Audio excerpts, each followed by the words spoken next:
Bonjour à tous et à toutes, c'est JCEP d'Œil d'Actu. Donc aujourd'hui, dans le cadre donc effectivement du sujet sur la méditation, je vous avais déjà fait un premier épisode avec Marc Singer. Et donc là, je vais vous présenter donc Axel, qui est enseignant en méditation. Et donc l'intérêt, c'est d'avoir une autre vue, voir la vue d'un enseignant, voir son parcours, comment ça se passe, qu'est-ce que la méditation. Donc là, cet épisode d'Œil d'Actu est dédié à ça. Bonjour Axel. Bonjour Jean-Sébastien. C'est ça. Est-ce que Axel, tu peux te présenter et présenter un peu ton parcours? Oui, tout à fait. Donc, moi, je suis parisien d'origine et actuellement parisien. Et j'ai démarré ma vie professionnelle dans le secteur bancaire en informatique. J'ai émigré dans les années 80 à Wall Street, où j'ai travaillé pour une grande banque, Shearson Lehman Brothers. D'accord. Et Oui. à la suite du crack de 87, j'ai progressivement j'ai fait des essais dans différents secteurs. Et puis, finalement, euh, j'ai fait un master de travail social pour me réorienter ma vie professionnelle plutôt dans des métiers liés à la relation d'aide. Voilà, j'ai encore travaillé quelques années aux États-Unis. Et puis, je suis revenu donc plutôt dans le secteur médico-social et le secteur psychiatrique, où j'ai fait de l'accompagnement de personnes âgées ayant des problèmes psychiatriques. Et je suis revenu en France au début des années 2000 pour pour être en responsabilité dans une petite structure de coordination gérontologique où je me suis donc occupé de personnes âgées. J'ai dirigé une équipe de travailleurs sociaux qui s'occupait de situations complexes, encore de personnes âgées qui sont un peu un fil parallèle dans ma carrière, quoi. D'accord. Et voilà, et depuis maintenant 2012, j'ai commencé à me former à ces c'est l'enseignement de la méditation. Mhm. Et depuis 2014, je propose en, des programmes en groupe de formation à la méditation, à la pleine conscience, dans un cadre protocole bien défini. Donc peut-être on pourra parler par la suite. Tout à fait. Et Co- je fais ça à Caen et à Paris. À Paris. Et comment ça s'est fait cette rencontre avec la méditation, Axel? Alors, j'ai commencé, moi, à me connecter à la méditation dans une période assez un peu tumultueuse, qui était la période post-Wall Street, où je me posais beaucoup de questions, une période un peu tumultueuse et de recherche. Et je me suis tourné vers le bouddhisme tibétain qui D'accord. proposait, il y avait un petit centre à New York qui proposait d'enseigner gratuitement des techniques de méditation. Donc, j'ai commencé comme ça et puis je me suis vraiment investi. J'ai trouvé ça vraiment un outil absolument indispensable pour moi, qui est vraiment devenu indispensable pour mieux gérer ma vie, mieux me connaître, améliorer les relations avec les autres. Vraiment, ça a tout un tas d'impacts et aussi étant le bouddhisme tibétain, il y a une notion assez forte de spiritualité et de donner du sens à ce que l'on fait à travers ces techniques de méditation et à travers, je dirais, leur transmission. Voilà. D'accord. Donc voilà, c'est vraiment, oui, c'est un peu le rencontre au hasard personnel pour après décider de faire la transmission. Comment tu pourrais nous définir simplement la méditation? Parce que ça doit pas être Alors, facile. oui, définir la méditation, c'est une chose, mais en fait, ce que je voudrais te proposer et aux personnes qui vont écouter cette vidéo, ce que je voudrais proposer, c'est de faire une petite expérience, de te guider donc dans une petite méditation. Il n'y a rien à faire de particulier, juste à D'accord. écouter et essayer de suivre un peu les instructions. D'accord. Donc déjà, je vais commencer par te dire, et je vais faire la même chose que toi, donc je je vais utiliser le nous. Et donc, pour commencer cette petite méditation, nous allons tout simplement nous redresser un peu sur notre siège. Nous sommes tous les deux assis. Mhm. Donc, voilà, nous se redresser, peut-être élargir les épaules, bien relâcher ce qui peut être relâché. Et si on peut étirer un peu la nuque, juste pour avoir la tête droite, sans forcer, juste, voilà. Et trouver une certaine dignité dans notre posture et aussi une certaine stabilité, ressentir à la recherche de ce peut-être ce sentiment de stabilité, simplement du fait que nous sommes assis, peut-être en commençant par poser notre attention sur le poids de notre corps. Donc, être attentif à ce que nous ressentons du poids, du contact de nos fessiers avec la chaise. Juste ressentir ça, cet ancrage.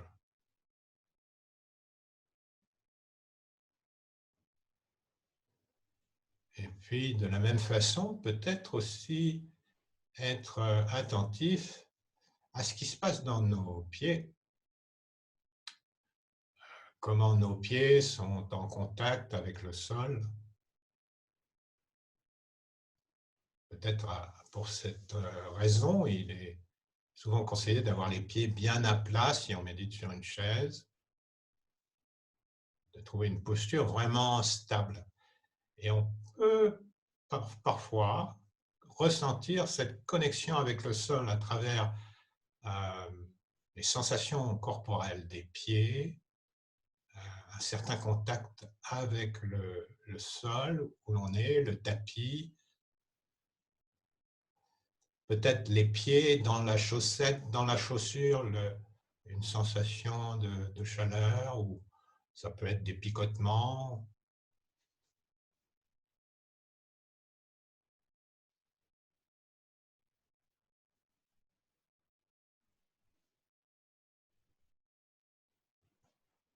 Voilà, on arrête de faire, on est juste attentif à ce qui se passe en nous, notamment dans notre corps, quelles que soient les sensations qui viennent. Et parfois, on peut aussi, en prenant cette posture, en étant immobile, constater qu'il y a des sensations qui sont peut-être un petit peu, plus ou moins douloureuses, gênantes. Et on voit comment on peut les accueillir telles qu'elles sont, sans essayer de rien changer, juste en étant présent. Par exemple, des tensions parfois rencontrées dans le cou, ou dans la nuque, dans les épaules. Et puis, je te propose de changer d'orientation et d'observer, que nous observions notre respiration, peut-être en commençant par l'abdomen, sans chercher à modifier la respiration, juste en étant attentif à ces sensations de gonflement, le petit gonflement à l'inspiration et le petit relâchement.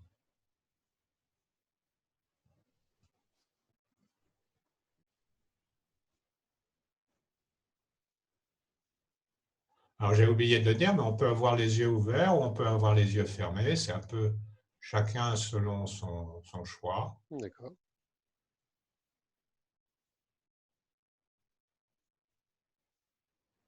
Et voilà, et on peut remonter son attention, voir aussi comment ça se passe dans la poitrine, comment la poitrine se soulève. Et bien observer le mouvement de l'inspiration, du début jusqu'à la fin,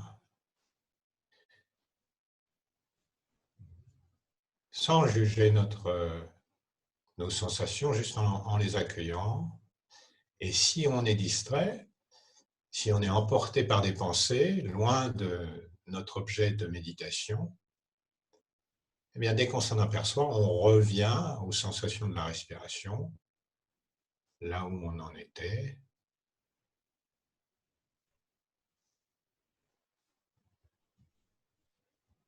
Et on revient avec bienveillance, avec douceur.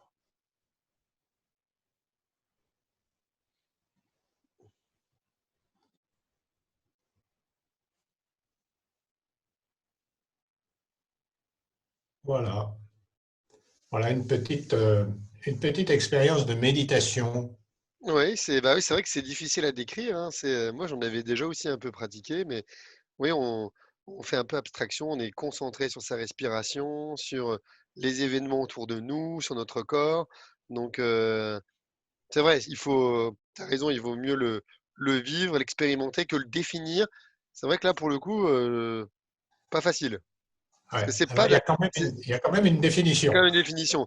Il y en Parce a que plusieurs, parce que d'ailleurs. déjà, c'est vrai que la dernière fois, ce que j'ai retenu avec Marc Singer, la dernière fois, c'est qu'il m'a dit, attention, la méditation, ça n'est pas de la relaxation. Ouais, ouais.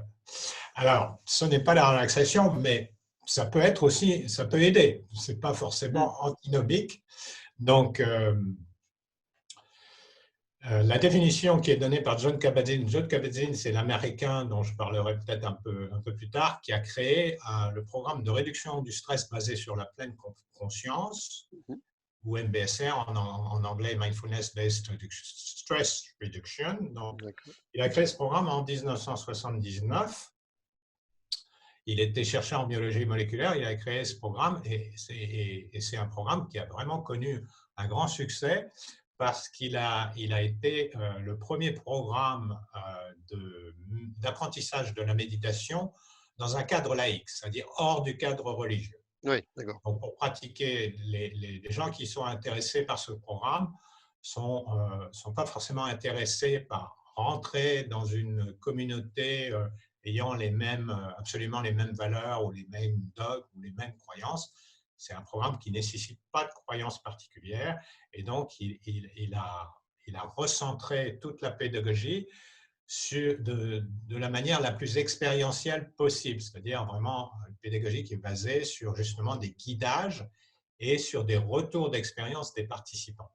Par exemple, là, ce que tu viens de dire par rapport à comment tu as vécu les choses et qui Ouais. pourrait être beaucoup plus approfondi quand il y a un stage. Donc, lui donne une définition de la méditation de pleine conscience, parce on appelle cette méditation laïque méditation de pleine conscience ou mindfulness en anglais.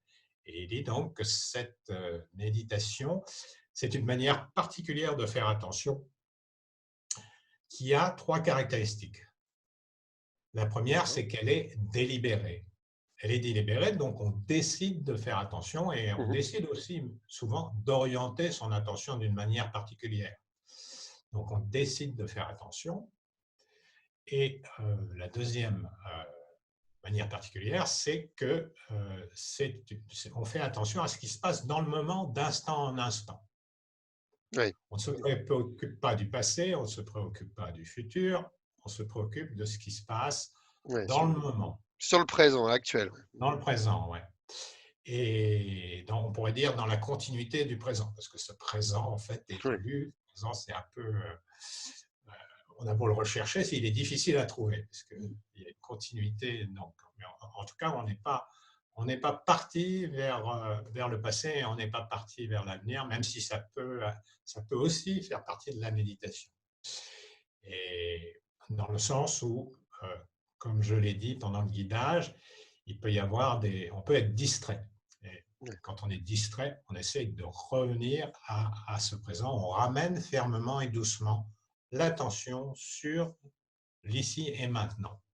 D'accord. Et la troisième caractéristique, qui n'est pas la moins importante, c'est que cette manière de faire attention, elle est sans jugement. On peut, par exemple, pour donner un exemple, on peut méditer sur les sons.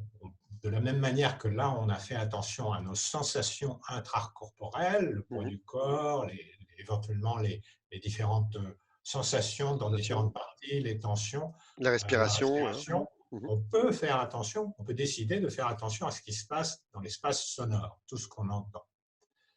Donc, si par exemple je démarre la méditation, voilà, je vais proposer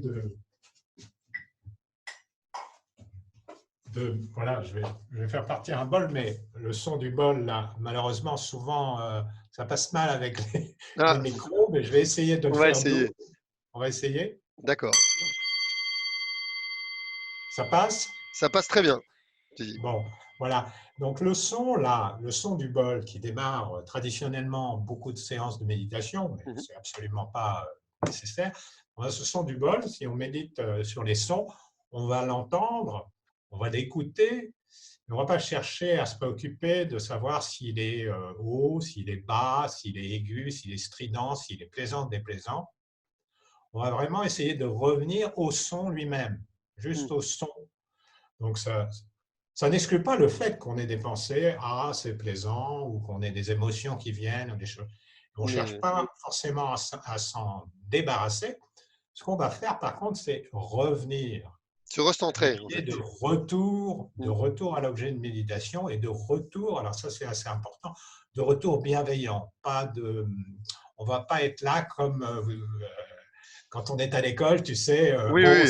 si un élève est distrait, à une époque, il se faisait taper sur les Là, doigts, c'était attention, je élève reviens un là. tel, vous ne suivez pas, etc. Non, D'accord. on n'est pas du tout dans cette optique de remontrance. On essaye justement de développer un rapport amical vis-à-vis de cette expérience méditative qui va inclure nécessairement les distractions. Et donc, les distractions, elles font partie et on accueille ça et en même temps, on revient à ce qui se passe, à ce qu'on est en train d'observer. D'accord. Donc, Oui, donc c'est tout un voilà la entraînement quand même, hein. définition. Ouais. Pardon? C'est tout un entraînement quand même, hein, parce que Voilà. voilà. Ah ben absolument. C'est en fait Mm. la deuxième définition, enfin, l'autre point de vue sur la méditation en dehors de la technique, c'est qu'effectivement, c'est une pratique. C'est une pratique au même titre que le piano, la danse, toutes les disciplines Ouais. sportives, artistiques, c'est une pratique. Et donc, ben voilà, il y a un cheminement à travers cette pratique et à travers les différentes techniques, car il y en a de multiples qui se raccordent toujours à cette attention portée à ce qui se passe maintenant et à cette notion de bienveillance. D'accord. Alors, c'est pas pourquoi ce n'est pas une technique juste de relaxation? Ça peut conduire à la relaxation. La relaxation peut vraiment favoriser aussi si on est détendu. C'est évidemment, c'est plus facile de Oui. se concentrer que si on est tendu. Néanmoins, euh, de la manière dont c'est enseigné, dans les programmes que je présente, la méditation n'est pas vue comme un rempart absolu contre les expériences difficiles, désagréables. En fait, la méditation, c'est un moyen de composer. Oui. La pleine conscience, c'est un moyen de composer avec justement ce que, par habitude, on serait plutôt tenté de fuir. Nos émotions difficiles, Oui. les relations avec les personnes qui sont difficiles, les problèmes médicaux, etc. Voilà, toutes les difficultés qu'on peut rencontrer dans la vie. Donc d'ailleurs, le programme que je propose, qui s'appelle Réduction du stress basé sur la pleine conscience, donc dans cette idée de réduction du stress, il y a une idée justement de composer D'accord. à Oui. ce qu'il appelle, dans un titre de ses livres, Kabat-Zinn parle de full catastrophe living, ou D'accord. donc de vivre en pleine catastrophe. Une Comment la catastrophe. méditation peut nous aider à être vraiment, à tenir de la même manière là, quand on était sur notre chaise, à Mhm. vraiment tenir sur notre chaise, tenir nos émotions, peut-être comme si on était, tu sais, dans les rodéos, là, D'accord, ouais, pour les tenir. gens qui montent sur les chevaux sauvages, ils doivent tenir malgré le cheval qui saute dans tous les sens, et il doit tenir son siège le plus longtemps possible. D'accord. Donc il y a cette idée vraiment de vis-à-vis de ce qui peut nous faire basculer nous tournebouler, nous bouger dans tous les sens, de comment trouver ou retrouver une certaine stabilité, Stabilité, une équilibre, hein, certaine d'accord. équanimité, un équilibre au Mmh. milieu, parfois, au milieu de la tempête. D'accord. Comment alors, donc là, tu t'es intéressé effectivement à ce chercheur, son programme, tu as pratiqué. Comment tu es devenu d'un simple pratiquant qui faisait ça chez lui à avoir cette idée de dire, tiens, je vais devenir enseignant en méditation? Parce qu'il y a quand même un passage entre la Oui, pratique et puis absolument. la Ouais. transmission. C'est un passage, d'ailleurs, c'est un passage extrêmement formateur parce que transmettre aux autres, ça demande effectivement de développer des compétences. Et donc, pour ce faire, ben, je me suis inscrit à un programme de formation qui a été proposé par le CFM, c'est-à-dire le centre de formation qui avait créé Kabat-Zinn pour former des animateurs euh, étant capables d'animer ces programmes qui sont des programmes en 8 séances au cours de 8 semaines, 8 séances hebdomadaires. Et donc, j'ai fait une première formation en 2012. En fait, après avoir quitté donc, mes responsabilités dans cette coordination gérontologique, D'accord. et, et puis, je me suis reformé en 2014 et je fais régulièrement des stages. Il y a une notion de continuité Ouais, de formation qui est de plus en plus donnée parce que c'est un secteur où il y a des découvertes, il y a des recherches et le matériel pédagogique est souvent revu, modifié. Voilà, donc il y a toute d'accord. un cursus, Cursus, il y a un ouais. curriculum qui est maintenant proposé par l'ADM, c'est l'association dont je fais partie, qui forment maintenant des Français ont été habilités à former ce qu'on appelle des instructeurs de méditation, mais il y a aussi d'autres organismes, il y a l'IMA aussi, euh, l'Institut for Mindfulness. Voilà, il y a un autre institut qui propose des formations en France. Et puis, il y en a à Bruxelles, il y a l'Université libre de Bruxelles. Et en Angleterre, il y a trois universités anglaises qui proposent des formations assez sérieuses voilà, pour former des gens à enseigner euh, différents programmes de méditation. Voilà. D'accord. Donc après, donc tu as fait, donc c'est ce programme d'enseignement. Donc je suppose que tu t'es installé après à ton compte pour pouvoir après bah, enseigner. Comment ça se passe en Voilà, fait? en fait, depuis 2013-2014, j'ai commencé à offrir des stages. Mhm. Et donc, ben, là, c'est un petit peu, la situation est un petit peu différente. Mais en Oui, fait, mais justement, ce que j'ai l'habitude de faire chaque année, c'est environ 3 cycles à Paris. Donc, c'est un programme en 8 semaines, donc il dure à peu près 2 mois, hein, 8 semaines, une séance de 2h30 par semaine.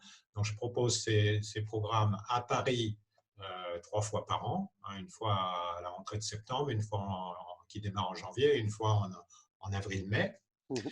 Et puis à Caen aussi, je proposais 2 programmes, un programme le samedi matin, un programme le vendredi soir, à Caen, dans la ville de Caen, à différents endroits. Donc la même chose, en général, trois D'accord. programmes par an, 3 ou 4 programmes Regarde, par an. Plus, j'organise depuis maintenant un peu plus de 2 ans des retraites pour des gens qui ont déjà une petite expérience de méditation, pour faire une expérience de qu'est-ce que c'est que pratiquer avec des périodes de silence dans un lieu où aussi il y a des temps, il peut y avoir des temps de partage et où on explore qu'est-ce que ça donne, comment ça se passe quand on est à pratiquer la méditation en groupe pendant des d'accord. périodes qui vont de 2 jours à 4 jours et demi. D'accord. D'accord. Donc j'ai d'ailleurs 2 retraites, j'ai d'ailleurs, enfin des stages, c'est pas toujours des retraites. Dans la retraite, il y a un peu une notion de silence. Ouais. Donc là, je propose un stage à Épernon à la fin du mois de juin, de 2 jours, pour des gens qui ont déjà un petit peu d'expérience de pratique, pour eux redonner un soutien et revenir à toutes ces différentes techniques de méditation. Et puis, aussi un stage dans les Pyrénées, mi-juillet, D'accord. Voilà, dans un lieu magnifique dans les Pyrénées, au milieu vraiment de la nature, avec Ouais. une piscine et une possibilité donc de pratiquer vraiment dans la nature pendant 4 jours et de découvrir la méditation. D'accord. Et donc là, bah, j'imagine que le confinement, comme beaucoup d'activités, c'était compliqué, ça a dû être aussi complexe pour toi. Comment tu as pu, Absolument. est-ce que tu as pu utiliser justement les nouvelles technologies pour faire des stages à distance ou des choses comme ça? Alors, j'étais en train justement d'essayer ces technologies que je connaissais déjà par des groupes de travail, des choses comme ça. Et bien, en fait, dès le confinement, avec un groupe d'instructeurs, on a pensé à proposer à tout le monde des séances gratuites de méditation. Donc, j'en propose actuellement le samedi à 18 heures et le mercredi à 12h30. Mercredi pour une demi-heure et à 18 heures pour 40 minutes. Alors, le samedi à 18 heures pour 40 minutes avec D'accord. un petit temps de partage où je guide de la même manière que je l'ai fait là il y a Ouais. quelques minutes. Je guide des méditations et donc ça, c'est disponible toutes les semaines pendant une durée, ben, je ne sais pas, parce que c'est pas parce que le confinement est levé voilà, que Oui, ça va. on Ouais. sait très bien Donc, que la semaine prochaine, ça va pas forcément tout changer, hein. ouais, ça ne va pas forcément tout changer. Mhm. Donc, du coup, j'ai aussi proposé, parce que depuis plusieurs années, des instructeurs qui, comme moi, enseignent ce programme en 8 séances et qui l'ont fait en ligne, voilà, qui l'ont déjà testé en ligne. Et apparemment, ça donne, c'est peut-être un peu moins plaisant et peut-être un petit peu déconcertant de se retrouver en ligne, Ouais. mais il semble que les participants qui font le stage trouvent vraiment des bénéfices et qu'il y a vraiment une possibilité d'introduire un sens de cohésion de groupe et aussi un sens de croire dans le groupe, d'évoluer en groupe à travers ces séances. Donc, c'est une nouvelle opportunité donc, que j'ai saisie. Et là, D'accord. je vais démarrer un petit groupe qui va Mhm. commencer en fait jeudi prochain avec une séance d'orientation après-demain. D'accord. Donc, bah, c'est voilà, c'est le fait de rebondir avec ce confinement, de se dire, bah, pourquoi pas, hein. Alors Voilà. oui, c'est vrai qu'on est chez choix. C'est peut-être un peu différent parce que les gens, effectivement, ils sont chez eux. Il faut vraiment s'assurer qu'ils aient un coin où ils peuvent être tranquilles parce que voilà, c'est. Tout à fait, tu as absolument raison. Ça change effectivement la donne, puisqu'il y a des consignes qu'on n'a pas à donner quand on est en présentiel, Ouais. et où on les donne, je dirais, d'une manière un petit peu différente. Mais là, le fait de guider les gens dans leur environnement, eh bien, Ouais, c'est un petit peu plus compliqué. ouais, C'est j'imagine. vrai que ça peut être amusant ou déconcertant pour l'instructeur de voir que la personne que vous êtes en train de guider, tout d'un coup, je sais que c'est arrivé à un de mes collègues, c'est pour ça que je le mentionne, tout d'un coup se met à pianoter sur son portable euh, au milieu d'une séance de méditation. Donc là, D'accord, ouais, non, il y a toute ouais, une gestion un petit peu différente voilà, de ce qui se passe pendant les séances. Voilà. d'accord. J'en profite. Alors, est-ce que tu peux nous présenter l'étude Silver Santé Study, donc a priori où tu avais géré cette étude? Est-ce que tu peux nous en dire plus? Alors, non, je tiens Tu à avais remettre les participé. choses. Ouais. Je ne suis pas du tout comment dirais-je, le maître L'instigateur? de recherche, oui, l'organisateur. En fait, l'organisateur, ce sont des chercheurs de l'INSERM, Mhm. Gaël Chetla et Antoine Lutz.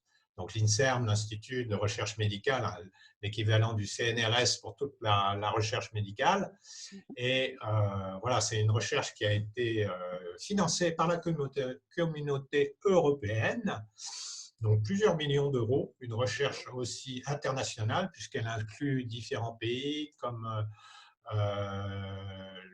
la Grande-Bretagne, enfin, des pays du Royaume-Uni, la Belgique, je crois, la Norvège, enfin il y a différents pays D'accord. qui Mhm. sont impliqués et c'est une recherche qui a qui est assez large avec plusieurs études qui ont, qui ont eu lieu parce qu'en fait, je crois que la plupart des études sont maintenant, la phase expérimentale est terminée et on en est maintenant à l'analyse des données. Alors, D'accord. moi, la partie dont il y a différentes études, il y a des études sur des personnes qui ont la maladie d'Alzheimer ou qui ont des problèmes de mémoire non Ouais, diagnostiqués. Voilà, il y a différents secteurs d'études. Moi, le secteur d'études auquel j'ai participé, c'est la partie de comparaison entre l'apprentissage de l'anglais et l'apprentissage de la méditation. En fait, d'accord. l'offre d'études, l'appel à projet de la Commission européenne était un appel à projet pour voir quelles pouvaient être les techniques qui améliorent le bien-être de nos aînés, des personnes D'accord. de plus de 65 ans. Mhm. De nos aînés, je dis ça avec un petit sentiment d'humour parce que je vais bientôt avoir 65. D'accord. Donc, voilà. Mais voilà. Donc, voir qu'est-ce qui peut vraiment, quelles sont les techniques ou les pratiques qui peuvent Pratique, ouais. améliorer la santé psychologique, le bien-être social euh, des personnes âgées. Et donc là, ce qui a été retenu, c'est de comparer des groupes qui apprenaient l'anglais Une avec des langue, ouais. groupes qui D'accord. apprenaient la méditation. Et donc, D'accord. c'est une étude assez importante à laquelle ont participé plus de 200 personnes. Ça s'est Ouais. effectué sur 2 ans et demi. Donc, c'était chaque cohorte, c'est-à-dire chaque groupe de 50, ça a préparé 50 personnes. Ouais. euh, Chaque groupe de 50 personnes était divisé en trois. Donc, il y D'accord. avait un groupe qui ne faisait rien, qui était un groupe témoin, Le groupe un témoin, groupe qui d'accord. apprentissait l'anglais et un groupe qui apprenait la La méditation. méditation. Et donc, moi, j'ai co-animé des séances de méditation qui avaient lieu toutes les semaines. J'intervenais toutes les 4 semaines, mais Mhm. voilà, il y avait en gros, c'était 2 heures d'apprentissage de l'anglais et 2 heures Et 2 heures. d'apprentissage de la méditation pendant 18 mois. Donc, c'est une étude D'accord. longitudinale, c'est assez sérieux, avec le fait assez intéressant que c'était une étude où les personnes, les participants potentiels étaient affectés de manière aléatoire aux différents groupes. C'est-à-dire qu'il D'accord. y a des gens qui se sont retrouvés dans le groupe de méditation alors qu'ils auraient plutôt préféré apprendre l'anglais et inversement. D'accord, Et oui. donc, ça permet un peu de lisser et de ne pas tenir compte en fait, de l'appétence ou du Oui, goût des sur une thématique. personnes dans les effets du stage. Voilà, Et donc, les de lisser conclusions, est-ce qu'il y a une conclusion là sur cette étude ou c'est alors, encore en pour le moment, cours? il n'y a pas de conclusion. Conclusion? Ce qui a été assez constaté, c'est que la plupart des personnes qui ont suivi le groupe de méditation ont été vraiment très, très heureuses de le faire. Et il y a des groupes qui ont continué à se réunir pour continuer la pratique de la méditation. Ouais, Voilà. Donc, ça montre quand même une certaine appréciation oui, que les groupes se retrouvent régulièrement, pas juste pour se voir socialement, mais d'accord, aussi pour faire des pratiques de méditation. d'accord. Et tu sais Voilà, quand pour est-ce le qu'il y aura, reste. et l'analyse complète, tu sais quand est-ce qu'il y aura des Alors, résultats plus l'analyse complets? complète, ça ne va pas commencer. Effectivement, je suis allé aux nouvelles d'ailleurs récemment. Mhm. On aura des retours pas avant, je crois, il y a encore 6 mois. Parce qu'en D'accord. fait, c'est très, très, très. Ces études, on n'a pas idée de la complexité et du travail qu'il y a derrière.